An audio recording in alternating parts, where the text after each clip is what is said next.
Hello everyone, welcome to POE sense. जैसा कि आपने थंबनेल और टाइटल में देख ही लिया होगा, इंडियन बैंकिंग सिस्टम में कुछ तो गड़बड़ है। लेकिन इस गड़बड़ को जानने से पहले हमारा ये जानना बहुत जरूरी है कि आखिर क्या है बैंकिंग सिस्टम और आखिर ये काम कैसे करता है। सिंपल भाषा में देखा जाए तो सीधा सीधा बैंक डिपॉजिट लेता है और उस जमा पैसे के बदले इंटरेस्ट देता है, जो कि होता है लो इंटरेस्ट रेट, और फिर इसी डिपॉजिट को लोन के फॉर्म में देता है, चार्जिंग हायर इंटरेस्ट रेट।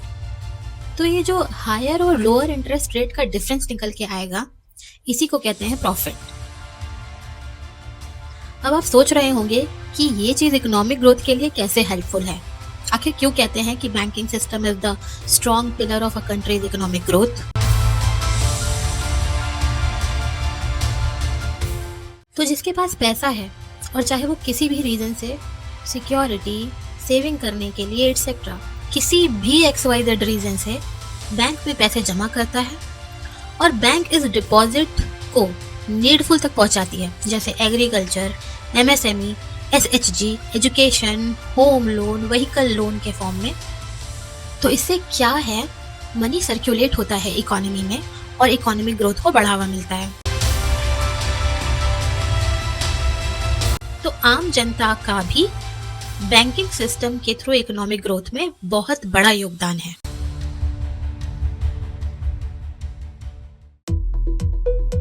अब इसी के साथ हमारा ये जानना भी बहुत जरूरी है कि आखिर कितनी तरह के बैंक एग्जिस्ट करते हैं हमारे देश में।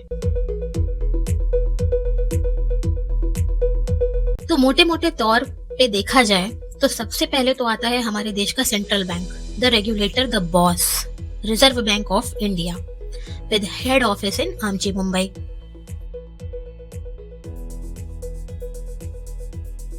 इसके साथ साथ और भी रेगुलेटरी बॉडीज हैं, बट वो फील्ड स्पेसिफिक हैं। जैसे इंश्योरेंस के लिए हो गई IRDAI यानी इरडा, पेंशन वगैरह के लिए PFRDA, एंड हमारी मार्केट रेगुलेटर हो गई सेबी। फिर आते हैं कमर्शियल बैंक्स, जिसके अगेन पार्ट्स हैं। मतलब मोटे मोटे तौर पर कमर्शियल बैंक्स के 3 पार्ट हैं। पब्लिक सेक्टर बैंक्स जैसे कि SBI, BOB, Indian bank, etcetera, simple भाषा में सरकारी बैंक। फिर आते हैं private sector banks, HDFC, ICICI, axis bank, etcetera. Foreign banks जैसे कि HSBC, city bank, standard chartered, etcetera.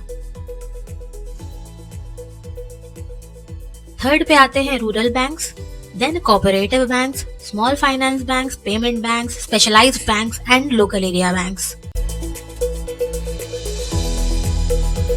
So yes, banking industry is a huge network, जिसका हमारे मोहल्ले की वो एक छोटी सी ब्रांच, एक छोटा सा हिस्सा है, जिसका हिस्सा हम भी हैं।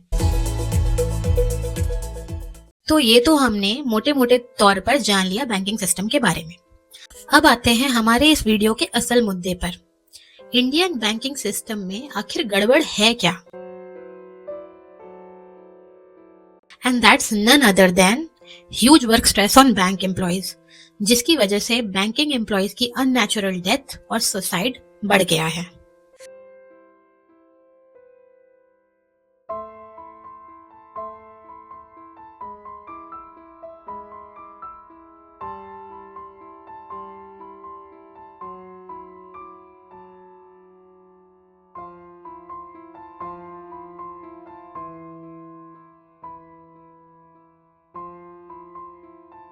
आखिर क्यों हमें न्यूज में अचानक से ये सब खबरें ज्यादा सुनने को मिल रही हैं?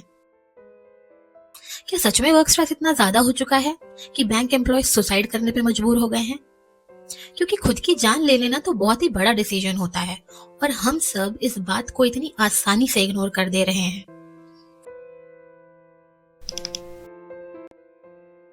सितंबर 24, 2024 को एक विमेन एम्प्लॉय जो कि HDFC बैंक लखनऊ में एडिशनल डेप्यूटी वाइस प्रेसिडेंट की पोस्ट पर थी, वो अचानक से चक्कर खाकर जमीन पर गिर जाती हैं और उनकी वही मृत्यु हो जाती है। जब बॉडी को पोस्टमार्टम के लिए भेजा जाता है तब पता चलता है कि उन्हें हार्ट अटैक आया था। Employee Saddaf Fatima was in her 40s। अभी ये सुनकर तो लग रहा होगा कि 40s में तो हार्ट अटैक का रिस्क तो होता ही है, इसमें कौन सी बड़ी बात है। लेकिन ऐसा कम्प्लीटली सही नहीं है। एक स्टडी के अनुसार मेन जो कि 45 प्लस हैं एंड वुमेन जो कि 55 प्लस हैं, उनमें हार्ट अटैक रिस्क कॉमन है। इससे कम एज में इट्स नॉट कॉमन। तो आखिर क्या रीजन था सद्दाफ फातिमा के हार्ट अटैक का? जब उनके कलीग से बात हुई तब उनसे ये पता चला कि वो कुछ समय से काफी स्ट्रेस और वर्क प्रेशर झेल रही थी। यही नहीं, IDBI बैंक से भी एक ऐसा ही मामला सामने आया जिसमें खुद एम्प्लॉय के सुसाइड नोट में लिखा है कि मैं office pressure and family responsibilities की वजह से ये कदम उठा रहा हूँ। ये मामला है नवंबर 24, 2025 का। IDBI bank employ Rakesh Roshan, जिन्होंने सुसाइड कर लिया वर्क प्रेशर की वजह से। अब बात यह है कि इतना वर्क प्रेशर क्यों है बैंक एम्प्लॉयज पर? क्या है ये स्ट्रेस आखिर?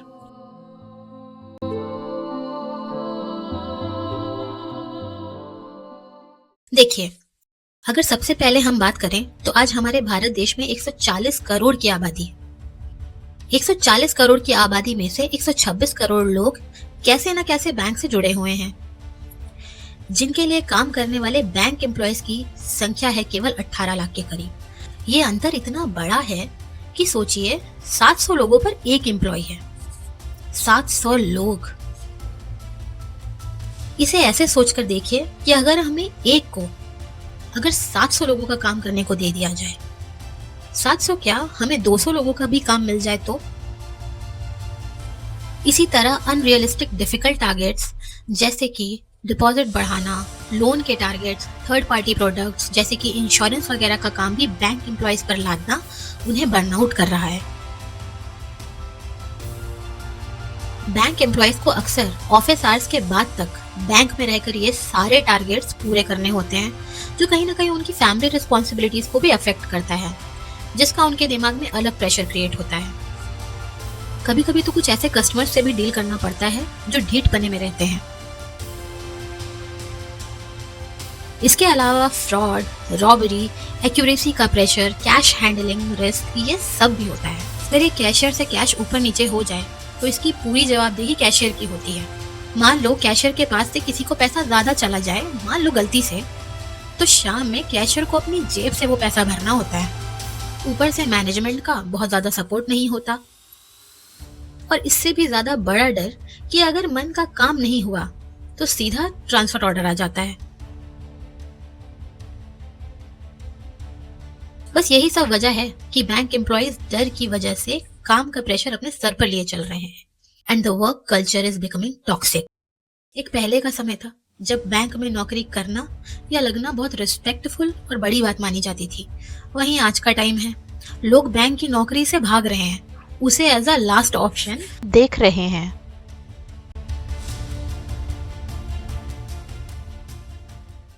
अब बात यह है, क्या कोई तरीका नहीं है इसे सुधारने का? तो हाँ है, बिल्कुल है। तो सबसे पहले तो है अपनी फिजिकल और मेंटल हेल्थ दोनों को प्रायोरिटाइज करना, एक्सरसाइज करना, healthy food, yoga, meditation etcetera, जिससे माइंड और बॉडी दोनों सिंक्रोनाइज्ड हो। दूसरा, ऑफिस आवर्स के बाद लेट सिटिंग को नो कहना, कंप्लीटली नो।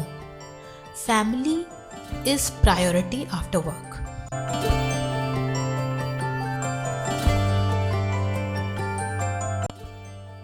अपने कलीग्स के साथ बेटर अंडरस्टैंडिंग, कम्युनिकेशन और बॉन्ड को स्ट्रॉन्ग बनाना।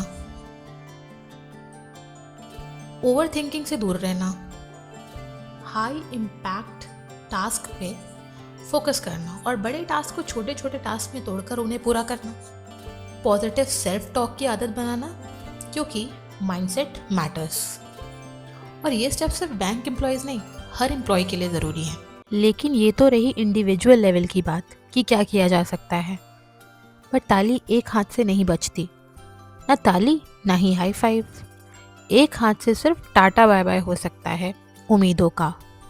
एनीवेज, मोटे मोटे तौर पर गवर्नमेंट बैंकर्स पर से थर्ड पार्टी प्रोडक्ट्स, इंश्योरेंस वगैरह का काम हटा या कम कर सकती है। सेकेंडली, उन्हें एग्जॉशन और फटीग से बचाने के लिए सारे वीकेंड्स ऑफ हों ऐसा प्रावधान ला सकती है, लाइक 5 डे बैंकिंग। जो कि अभी पंचवर्षीय योजना जैसी हो चुकी है। प्लान तो है पर इम्प्लीमेंटेशन नहीं है।